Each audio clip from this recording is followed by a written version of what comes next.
Okay, I was born and raised on the Niagara frontier. I was born in North Tonawanda, New York, by Niagara Falls, and I consider Niagara Falls, North Tonawanda, both my hometowns. They're very close together, and I still do get back for visits annually. And that's where I was raised, spent my adolescent years in Niagara Falls and North Tonawanda, New York. And graduated from high school, from North Tonawanda High School in 1963. Okay. And was there a history of military service in your family? Yes, there was. My dad served in the Army in the Pacific in World War II at Saipan and Iwo Jima, and I had three uncles and a cousin serve in the European theater. One uncle, my mother's brother, was killed in the Market Garden campaign in the Netherlands. Suffered wounds with he was in the gliders of 82nd Airborne Division. And my mother's other brother, Stephen, was seriously wounded in the Italian campaign, but he came home, raised a family, married, but sadly her older brother, Walter, was killed in the Market Garden campaign. And a cousin also served in World War II. He arrived towards the end of the war. He just recently passed away at 94. And is that why you chose to join the Army, or is there another? Actually, I was going to school in Arkansas, Arkansas A&M College, majoring in forestry. I thought I would be interested in that. And I enjoyed my year at Arkansas A&M, majoring forestry. I enjoyed introduction to forestry, botany, map making, but math was my downfall. It always was. And I didn't pass second semester math, and I had to retake it in summer school when I returned to my hometown in New York. But at that time, I decided to enlist in the Army. My father, he said, no, go back to school. And no, I said, I'm going to join the Army. I like to see Europe and see some of Europe, you know. And so August 28th, much to his dismay, I enlisted in the Army, August 28th, 1964. Okay. And where did you do your basic training? Fort Dix, New Jersey. Okay. And so you later trained in a new concept called air mobile assault. Could you explain to me what it was and why it was considered a revolutionary concept? Let's see. Well, they needed, at the time, all in the Army, all units, military, Army, combat divisions, they relied solely on trucks to get transported everywhere. It was like that in Korea, World War II, and in the 1960s. Well, this new concept of air mobile, we were trained to drop behind the enemy lines and hit him where he thought he was safe, which he wouldn't be safe because the air mobile concept, the 1st Cav Division relied solely on helicopters basically to go into war, not horseback, not trucks, 1st Cavalry Division. So it was a new concept where you can hit the enemy where he least expected you to hit him. And it was entirely new at the time. And it was an experimental battalion at Fort Benning called 11th Air Assault Battalion. They were training while we were there at Fort Benning in this concept. Okay, and then when did you first deploy to Vietnam? We received orders in the spring of 1965 from President Lyndon Johnson after the Tonkin Bay incident and the killing of 19 advisors at Pleiku on the Cambodian border. President Lyndon Johnson decided to escalate the military presence in Vietnam because at that time there were just advisors, small detachment of 82nd Airborne in Marines, and he decided to send a full combat division to Vietnam in the spring of '65. What better unit to be sent to Vietnam than one that had been training in helicopter assault? So we received orders in the spring to go to Vietnam, and the division departed on roughly August 18th of 1965 for Vietnam. Roughly a dozen ships, aircraft carriers carrying our helicopters, troop ships, all of them basically World War II ships, and support ships. And my voyage to Vietnam aboard the USNS Rose took exactly 30 days. We departed Charleston, went through down the Atlantic coast, crossed around Cuba, through the Caribbean, through the Panama Canal, up to Long Beach, spent a night, across the Pacific, into the South China Sea. Up until that time, it was calm seas, just like glass. Well, that was a dramatic change in the South China Sea because we ran smack dab into a typhoon, which it's hurricanes in the Atlantic, typhoons in the Pacific, and that World War II troop ship was rocking from side to side, up and down. I thought for sure the boat was going to sink. This troop ship, 1944 troop ship, with the first and second battalions of the 7th Cav, I thought for sure it was going to sink. We never get to Vietnam.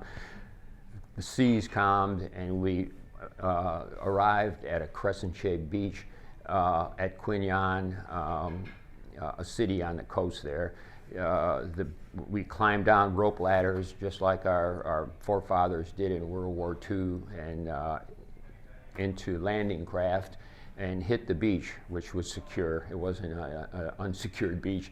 And I stepped ashore on September 18th, 1965, 30 days from the time I left Charleston, South Carolina. And that began my tour in Vietnam with the 1st Cavalry Division. And what were your initial thoughts of Vietnam? How did you feel? Actually, I thought it was a beautiful country. As I gazed from the deck of the World War II troop ship, the USNS Maurice Rose, the crystalline waters were beautiful.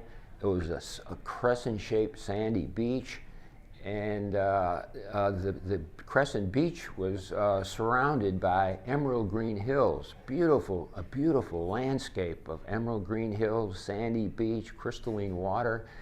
But I knew beyond the hills a war was being fought, and that would change eventually. But my first impression of Vietnam was, what a beautiful country this is. And how did you adapt to like the heat, the rain, the humidity? It must have been really different. Yes, I grew up in Buffalo, New York, and Western New York, which obviously people know. They have some really blustery winters, cold and brutal winters. But surprisingly, I adapted well to it. I didn't have any problems. Personally, I adapt easily to the heat, the cold, any type of weather. I don't have any problems, unlike some people. I just dressed accordingly. You know, if we were working out in the field, clearing jungle, I just stripped off my shirt and went about my business and clearing the jungle around our battalion area. Which, by the way, we didn't have any power tools. All we had were machetes and axes to clear the jungle around our battalion area, which each battalion was responsible for. Yeah. And so what did you do in those first couple of months before? Basically, get settled into our base camp. Okay. The 2nd and 7th base camp. We set up pup tents where we slept for the first couple months before squad-sized tents were erected. We dug latrines. We cleared the outer perimeter where it had to be manned 24/7, and cleared the jungle around our battalion area. And basically, it was getting settled in, getting the division and the battalion settled in to our year-long tour. Yeah. Okay. And the fighting was at Landing Zone Albany at Ia Drang. And could you explain what led up to it, and how did you come to confront the enemy at that place and time on November 17th? Okay. Once everything was settled in camp, it was arranged, cleaned up, established, that's when we started going out on operations.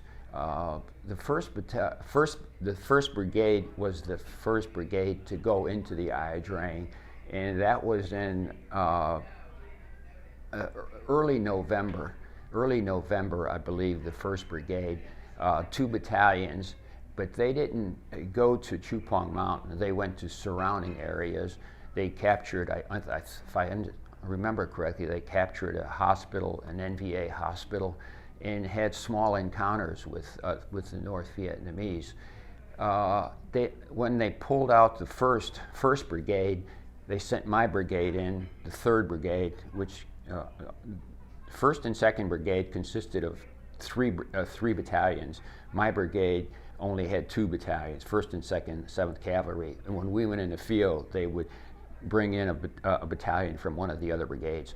So observations, when we went in there, observations from aircraft noted activity around Chupong Mountain.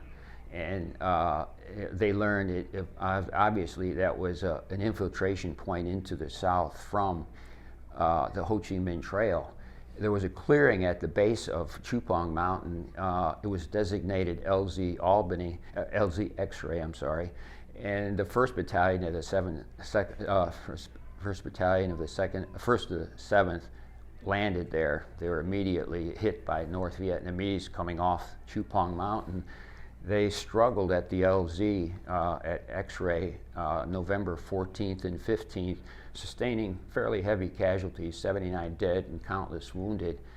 On the 16th, they decided to pull the 1st Battalion out and insert my battalion at LZ X-ray, along with the 2nd of the 5th. So as they were pulling out the 1st Battalion, 7th Cavalry, we were flying in. I arrived on the morning of the 16th of November, and by evening, the 2nd of the 5th and the 2nd of the 7th, my battalion had secured the LZ X-ray that night. There was some sporadic firing during the night, but there wasn't any really, nothing major. So that was your first engagement? First engagement. I shared a foxhole with a fellow soldier, Gunther Schirmer, who was seriously wounded at LZ Albany later the next day. So yes, that was my first experience with combat. And how would you describe the fighting? Like, what exactly were you seeing, hearing, smells? Just how did it feel? Okay, well, I'll go into the next day. We were told that B-52s from Guam were going to come in and carpet bomb Chupong Mountain. So my battalion, 2nd of the 5th, 2nd of the 5th, had to be clear of the LZ when the bombs started falling from the B-52s. So the 2nd of the 7th headed off to LZ Columbus, an artillery LZ about 5 miles away, I understand, and they were lifted out once they arrived there and flown to Pleiku, the provincial capital of Pleiku province. Well, we followed on the heels of the 2nd of the 5th. Our destination was a tiny clearing, which is not a very big clearing and a bad choice.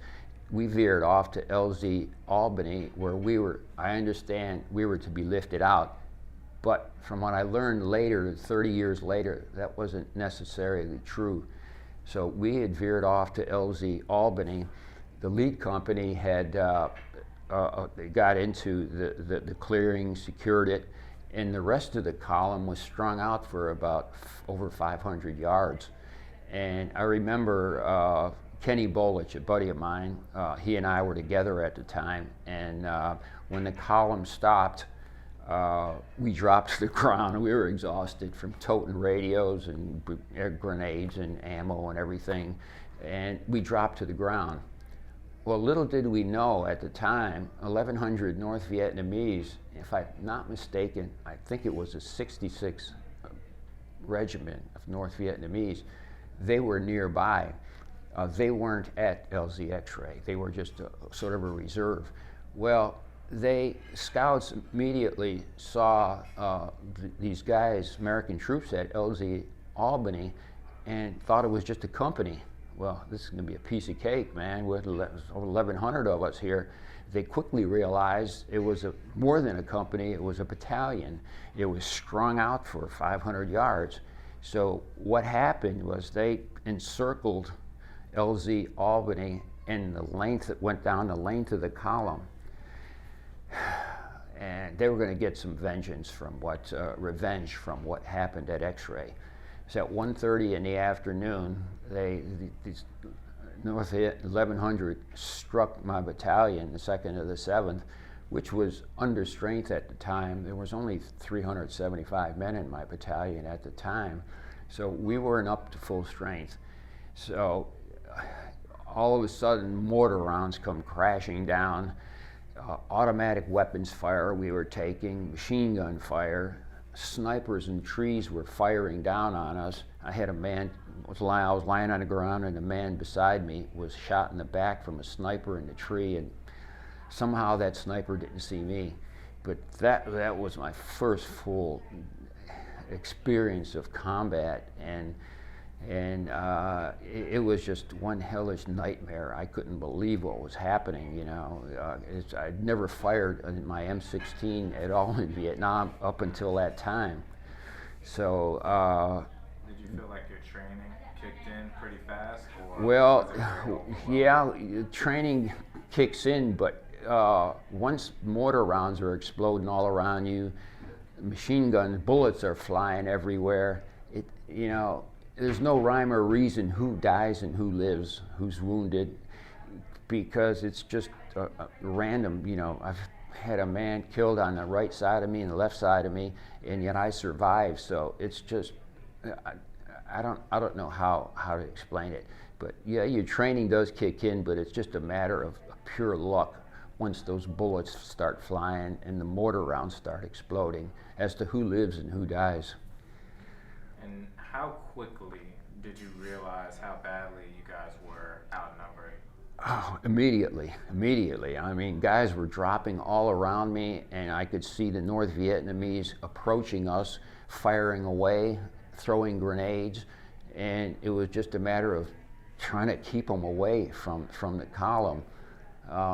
I was with 5 guys, and we manned a position. It's the only thing we could do. It was an anthill. Anthills are huge over there. There was about a 6-foot anthill, and there was a fallen tree. So we kind of just got behind this anthill and this fallen tree, this log, and tried to defend ourselves right there. I remember my hands were shaking. I was scared. I fumbled getting a magazine into my rifle after shooting or out rounds. And I'm ashamed to say, my shooting, I shot a number of people coming at us. It's not a good feeling when you know you've just taken a human life, not just 1 or 2, but many. So it's a horrible feeling, but it's live or either you or them, you know, and you just, I guess at training you had kicks in, that basic training you receive. Yeah. And how did you guys adjust to being outnumbered, and just how was it having to adjust after losing so many men? We just hung in there and tried to do our best. At one point at night, the sun was settling behind the treetops, and we decided, if we stay here, I think we're not going to make it. We thought that the column had been wiped out. There was nobody left except pockets here and there. Our decision was to either tough it out here till morning. There was no way support could come in, because the LZ, it was just total chaos. So we weren't going to get any assistance, reinforcements. None of the wounded were going to get flown out because it was just total chaos. Our only choice was to either stay here, tough it out during the night, and hopefully reinforcements come in the next day, or listen to the sound of the artillery and try to make our way over to Columbus, 4 or 5 miles away, by listening to the sound of somebody was calling in artillery, because there was a sound, we could hear artillery rounds exploding. It's different from the sound of a mortar exploding. So we decided, if we can listen to the sound of the artillery, and once we cleared the killing zone and make our way over to LZ Columbus, that might be our best bet, which is what we did. As the sun, it got dark, we started crawling on our bellies for about 100 yards, maybe more, in line, and till we cleared the killing zone. And then we would get up and work our way, working our way to LZ, Columbus, the artillery, listening to the artillery sounds in the direction they were coming from. Well, we had gotten no more than a short distance, and I heard a bang, a loud shot right behind me, and I thought the man behind me had been shot. And I said, I'm the next one. And I looked behind me, and the guy accidentally discharged his M16. I thought it was somebody had shot him behind me. A North Vietnamese had shot him, and I thought I was going to get the next round. But he apologized for accidentally discharging his M16 behind me, and luckily it wasn't aimed in my direction. It was off to the side. And we slowly made our way to the LZ Columbus during the course of the night, listening to sounds of the whistling sound of the artillery rounds overhead, stopping to pause and rest under a copse of trees, making sure there were no North Vietnamese around before we continued on. At one point, we came to a river, and our canteens were dry, and we didn't have any water in them. I was thirsty, and we dropped down, slid down the embankment to this creek, and it was drinking water, filling our canteens, and heard Vietnamese talking, and we just looked at each other, and we froze. There were shrubbery and growth around us, so we were concealed at the edge of the water, and we just froze. We didn't do anything. We just waited our fate. Would we die here by this creek, by North Vietnamese? Would our bones lie here for the next 50 years? Our families not know us? What happened to us? We would never be found. If these North Vietnamese somehow killed us, that we would, our bones would still be there, bleached right now alongside that creek. This is a desolate area. I was looking up and seeing them come along the direction we were going. They were coming towards us. So probably had we not dropped down there to fill our canteens, we would have confronted them head on, and that would have been it. I counted them. There was as many as 40, and I quit counting them. They just kept coming, and they just end up going. They just continued on, not knowing we were down there. We were all just about out of ammunition, no grenades. Had one of us made a sound and they discovered us, we would have been dead with a hail of automatic weapons fire and a couple of grenades, and that would have been the end. We were lucky. We arrived at Columbus when it was still dark, and we knew it was pointless to try to go into the LZ at dark because infantry had protected the artillery LZ. So they would have opened up on any movement out in front of their position. So we wisely just laid there in the dark until the sun came up. And then we called out to the infantrymen manning the foxholes, and we said, Americans out front, don't shoot, don't shoot. The last thing we wanted to be killed was killed by friendly fire after we had survived Albany. So come forward, so we went into the LZ, and they said there had been other people coming in during the night as well. We weren't the only ones, and we were eventually flown. A helicopter carried us to Pleiku, where we stayed there until eventually we went back on trucks to our base camp at An Key. And how many hours were you fighting as this all just... Well, it started at 1:30 in the afternoon on the 17th and continued till dark, 6 hours or so. And until at that point, we decided either stay here or try to make our way to Columbus, which is what we did. And what kind of orders were you being given? No orders. There was no officers, no officers, no sergeants, nothing. It was just a bunch of enlisted men right there at that little spot. Okay. And how badly was your specific battalion damaged? We were under strength at 375 men.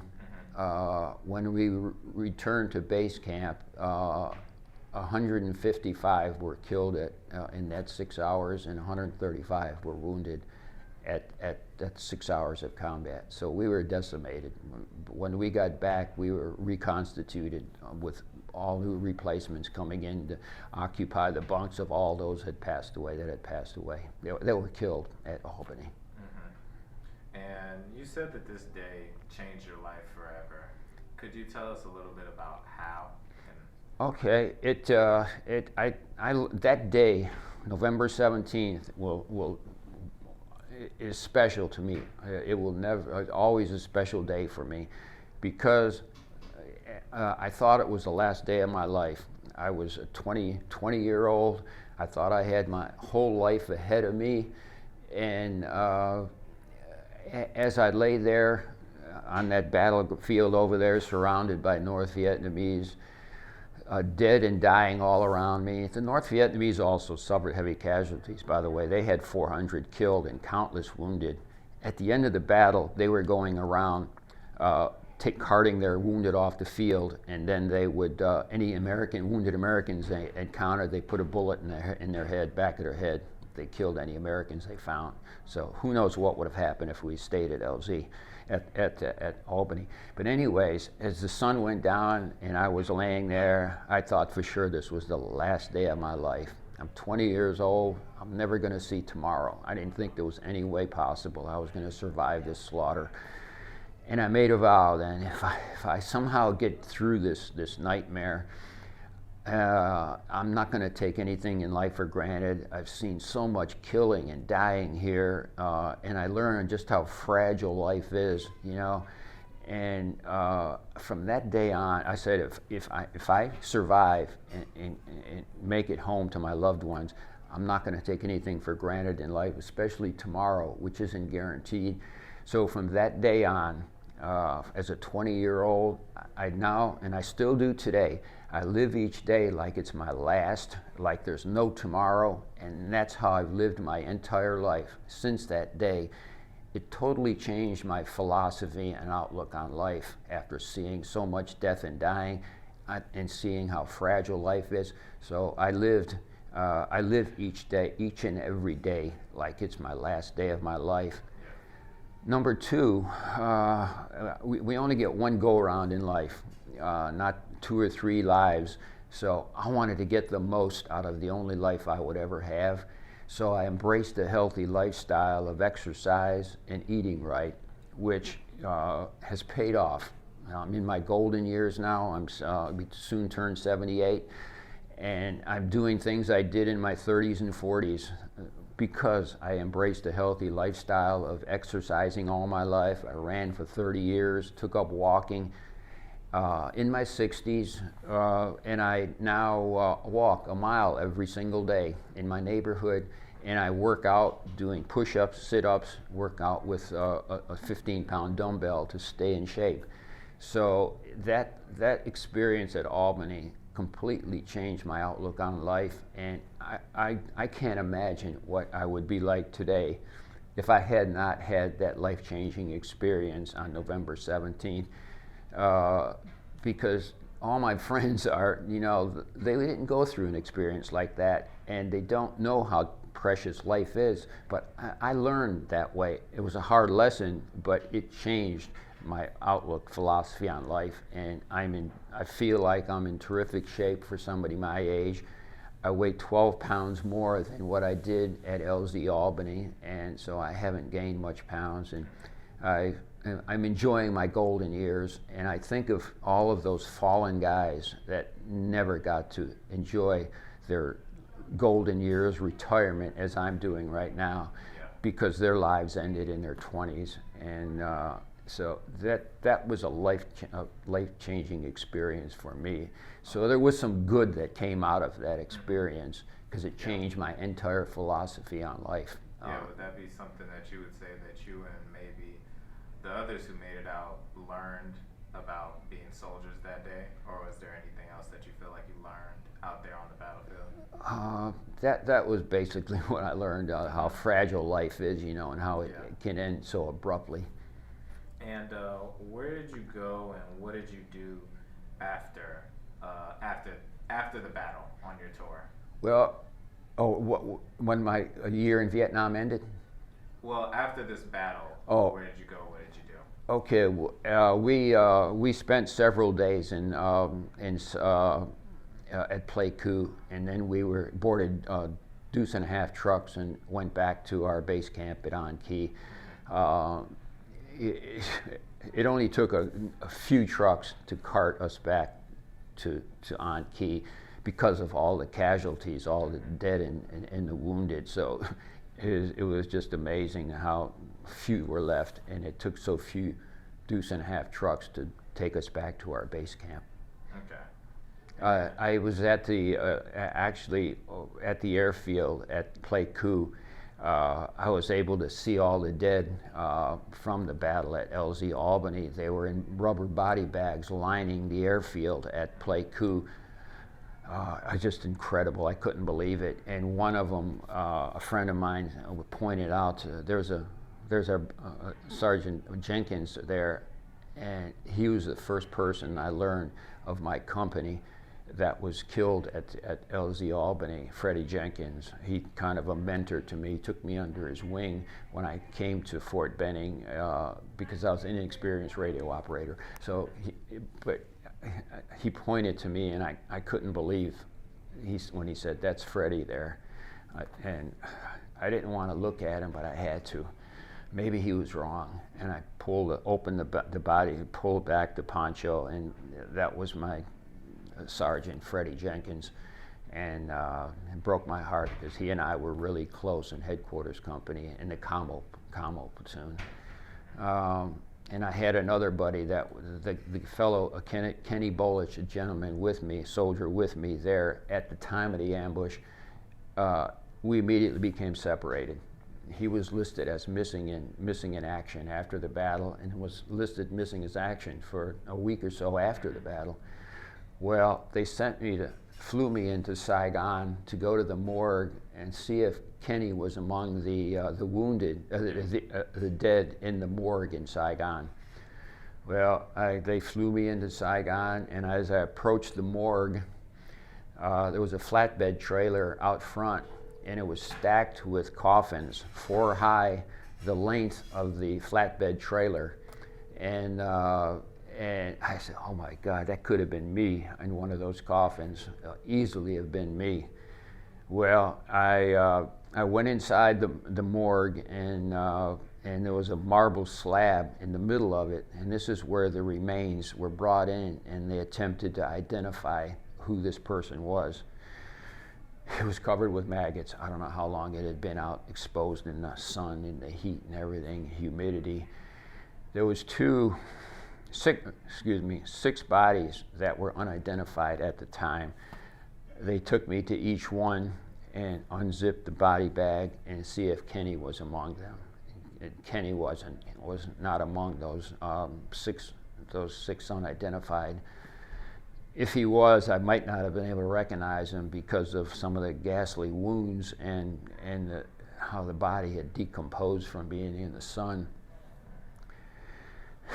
Well, I ended up having problems catching a flight back to An Key, so I spent a couple of days there in Saigon, and I stayed at a hotel and got to sleep in a real hotel in a real bed, eat a real meal, not eat sea rations, and then I was flown back to An Key with news that Kenny wasn't among the dead there, unidentified. Shortly thereafter, they went back to LZ Albany to search for the missing in action, and Kenny's body was eventually located. He was one of my best buddies there, along with Fred Jenkins. Okay. And did you have any other tours in Vietnam? No, I was reassigned to 91st Combat Engineers at Camp AP Hill in Fredericksburg, outside Fredericksburg, and when and they tried to get me to enlist, and I put in 4 years. That was it. I put my time, did my duty, and I ended up making Fredericksburg my home. I got a 6-month early out to be a police officer in Fredericksburg, which I was a police officer for 2 years. Didn't care for it that much. I worked in the credit department of a Ford dealership, and they changed hands, and they did away with that position. And I worked as a Wise potato chip salesman, Coca-Cola route salesman, before going to work for a company where I worked for 40 years and retired on January 12th, 2012. January 2nd, 2012, I retired. Okay. So I've been retired almost 11 years. Okay, and it says here that you were assigned to protect the Pentagon as Yes. a major anti-war protest Yes. was expected. Yeah. Could you explain to us just a little bit about what happened? Okay. Yeah, we were the unit the battalion I was with was stationed at Fort Belvoir, but I spent most of my time at Camp AP Hill training engineer OCS candidates for out in the field. So anyways, I was at Fort Belvoir at the time, and there was a protest, a war protest in 1967, and they were expecting a huge number of anti-war protesters, and they thought there might be some trouble. So they sent a company from the 91st to the Pentagon, and it's to just kind of secure the Pentagon. So we arrived on a bus, we were in the Pentagon, and we were assigned positions at doors that lead into the Pentagon. Well, I was sitting there talking with my buddies near one of the doors, and all of a sudden the door crashes open, and this swarm of protesters come down the corridor towards us. We're on our feet, got our rifles, and we start driving them back, pushing them back, pushing them back, pushed them out the door and down the steps. And then we took a position. It was a crescent-shaped steps going down where it led up into the entrance at that particular entrance. So we stood there about, I don't know how many hours until securing that door, until finally some military police came down and took over our position and secured it. Interestingly, a Washington Post photographer was there at the scene, and as we were coming out the door, driving the protesters down, I was he snapped a picture, and I was in the middle of the picture with my rifle pushing them down. You can see my 1st Cavalry patch on my shoulder, and you could see me as well, but it was evident of seeing that 1st Cav patch on my shoulder. It's very obvious. And it was in the newspaper the next morning, and I still have a copy of that newspaper of me and my buddies pushing the protesters out the door and being in the center of that photograph at the steps there. And it was peaceful from then on.